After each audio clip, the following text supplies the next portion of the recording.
Navarra Televisión se encuentra inmersa en uno de sus proyectos más ambiciosos hasta la fecha, Ultrella, Camino a Santiago, una serie documental de 20 capítulos que recorren desde Saint-Jean-Pied-de-Port hasta Santiago de Compostela. Van a ser 6 capítulos en Navarra, 2 en La Rioja, 8 en Castilla y León y 4 en Galicia. No corresponden exactamente a 20 etapas, pero sí más o menos, sí por unidades temáticas al menos, procuramos que sean un bloque. Este 2021 será el primero de los 2 años consecutivos que se va a celebrar el año Xacobeo, y era una gran oportunidad para desarrollar este proyecto que llevaba en mente desde hace unos años.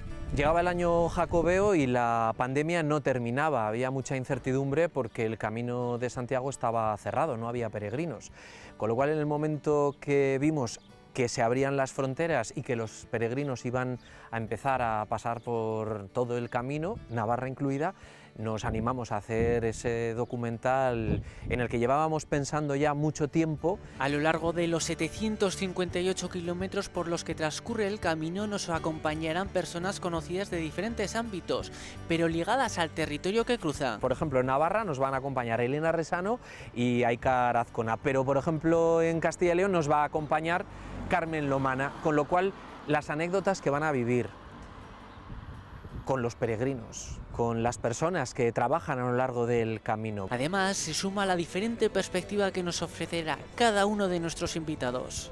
Cada invitado va a aportar su punto de vista del camino y su forma de verlo y de entenderlo, y van a ser capítulos muy diferentes en ese sentido. O sea, no tiene nada que ver, por decir algo, Aikar Azcona con Carmen Lomana, por ejemplo. Creo que lo destacable de esta serie va a ser que, como son muchas personas muy diferentes los que lo van a protagonizar, va a parecer como diferentes mini temporadas. En los 20 capítulos, digamos que cada capítulo o cada grupo de capítulos, según el personaje que lo protagonice, va a ser muy diferente al siguiente.